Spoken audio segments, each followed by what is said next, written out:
Les assises donc, de l'agriculture ont été portées par le lycée agricole de Saint-Maximin, en lien avec la communauté de communes, un certain nombre d'acteurs tels que la Chambre d'agriculture, la DEAR, qui ont uni leurs forces pour créer ces assises de l'agriculture en Provence verte. Alors pourquoi la Provence verte? Parce que c'est je dirais, le bon territoire en termes de taille pour développer une vraie politique agricole. La commune étant un territoire trop petit, le département étant un territoire trop important. Et ces assises donc, vont permettre de dessiner les grands axes politiques, en tout cas d'être source d'idées pour notre future communauté d'agglomération qui s'appelle Provence Verte et qui aura en son sein une commission agriculture qui devra réfléchir elle aussi sur les grandes orientations agricoles à court, moyen et long terme.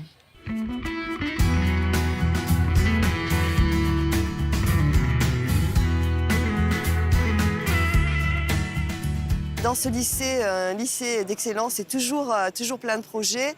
Il y a un vivier de jeunes agriculteurs, les jeunes agriculteurs de demain, qui sont présents et que l'on pourra aider à s'installer très prochainement sur les terres du territoire de la communauté de communes Sainte-Baume-Mont-Aurélien, qui comprend aujourd'hui 8 communes. Alors, c'est important que ces assises soient ici, présentes aujourd'hui, au cœur de la Provence verte, parce que c'est un symbole fort, c'est un symbole qui montre que tous les acteurs institutionnels, tous les acteurs présents sont actifs et veulent que l'agriculture demain soit une force économique très, très présente sur notre territoire. Ces assises, c'est, je crois, un peu la résultante de 10 ans de travail. Et je pense que le faire dans le lycée de Saint-Maximin, dans le LEAP, eh bien, c'est un beau symbole pour montrer que la formation, c'est aussi un échelon important du développement de l'agriculture et qu'aujourd'hui, où les collectivités se rapprochent des chambres d'agriculture et des agriculteurs en général pour construire des projets agricoles, la formation, l'échelon enseignement agricole est très important.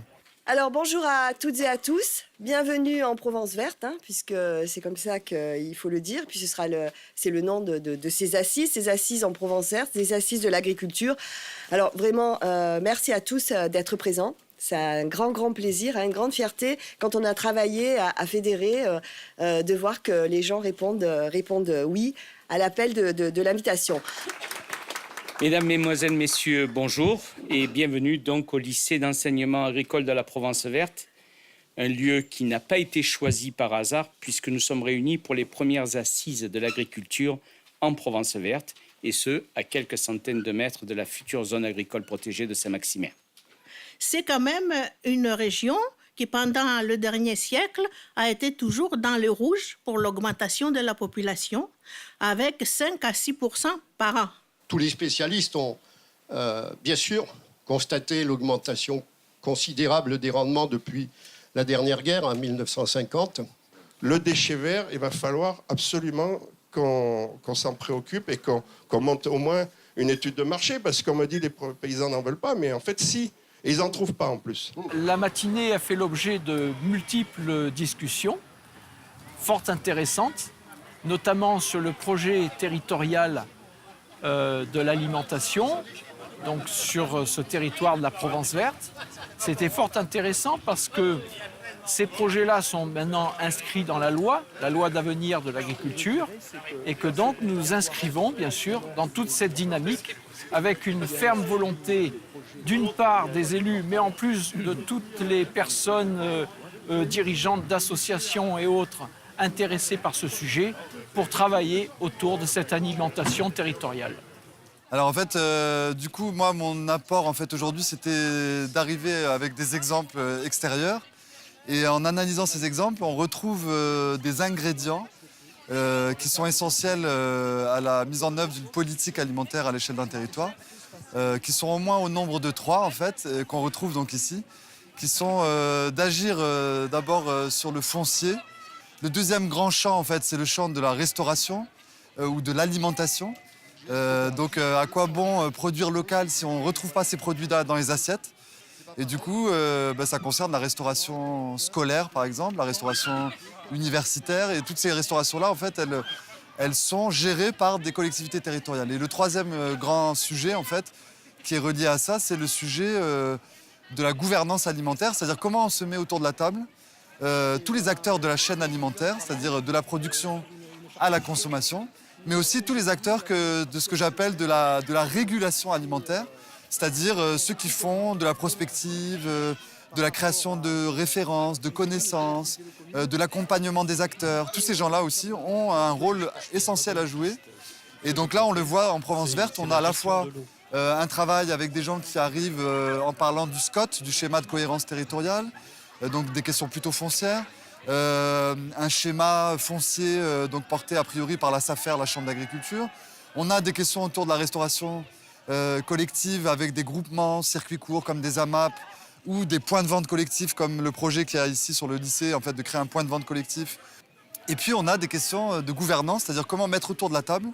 C'est un peu, je pense, l'esprit de ces premières assises. Des gens aussi variés que justement des organisations professionnelles agricoles, des élus et des agriculteurs. Alors effectivement, le lycée agricole, c'est un établissement donc, sous tutelle du ministère de l'Agriculture. Aujourd'hui, c'est 500 élèves, c'est 50 apprentis. C'est une belle structure d'enseignement qui est très insérée notamment dans le territoire, puisqu'on a créé une exploitation agricole donc, avec une forte diversification de cultures. On a de la production maraîchère, de l'élevage, on a de la production céréalière.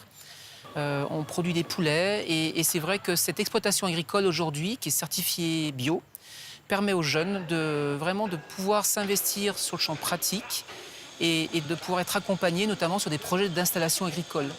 L'objectif d'un lycée agricole reste l'installation, surtout sur une agriculture locale qui se cherche, je crois, un axe et notamment les élus locaux ont fait vraiment le choix et je trouve que c'est une belle politique. On fait le choix de réinvestir la paysannerie, l'agriculture, avec des projets qui tournent sur l'alimentation locale, l'alimentation des cantines, des restaurants scolaires, en essayant d'apporter notamment des soutiens financiers par le biais de la région, par le biais de la communauté de communes, de bâtiments qui permettront aux agriculteurs d'avoir des lieux de transformation. Je pense notamment à la légumerie du lycée, où les élèves sont investis aussi, qui est un bâtiment qui permet de transformer des légumes en légumes cuits ou crus lavés et alimenter donc notamment les cantines scolaires. Mais c'est aussi dans un an la construction d'un abattoir qui permettra notamment de transformer des produits tels que des poulets avec l'approvisionnement notamment local vers la restauration. Quelle agriculture? Une agriculture durable, une agriculture partagée, raisonnée, raisonnable, mais qui aura plusieurs volets, plusieurs aspects, avec des circuits courts à développer, des modes de fonctionnement mutualisés, et ça va devenir important. Donc voilà ce que va devenir l'agriculture, ce qu'on désire, ce qu'on souhaite pour demain, c'est justement que cette agriculture soit polyvalente et qu'elle explose complètement et qui est vraiment aussi notre aspect avec le tourisme, l'agritourisme, qui va se développer très fortement sur un territoire qui en a besoin. Il n'y a pas une agriculture, mais certainement plusieurs agricultures à imaginer. À la fois, on parle de circuits courts, mais il y a aussi une planète à nourrir. On parle de certification bio, de conventionnel. Je pense qu'elle va être à la fois très humaine, cette agriculture. En tout cas, elle redonnera du sens à l'alimentation. Et moi, j'y crois très sérieusement. Mais elle pourra aussi vivre la technologie. Les robots, on parle aujourd'hui, par exemple, de robots en maraîchage ou de systèmes numériques qui permettraient de piloter à distance un certain nombre d'outils. Donc elle sera certainement technologique, mais aussi très humaine. Le mot de la fin, c'est quand on a imaginé un projet comme ça, quand on a envie de redonner ces lettres de noblesse à l'agriculture, quand on voit le succès de ces premières assises, on se dit qu'on a bien fait de communiquer, de partager, d'être ensemble beaucoup plus fort. Donc en tout cas, moi je suis très heureux en tant que directeur d'un lycée agricole de co-porter ces assises. C'est un lycée agricole est un établissement d'enseignement, mais c'est aussi un acteur du territoire. Et je crois que les missions qui sont conférées par le ministère de l'Agriculture aux établissements agricoles permettent à ces lycées agricoles de pouvoir œuvrer aussi sur leur territoire et notamment auprès des jeunes et de leur accompagnement vers l'installation agricole.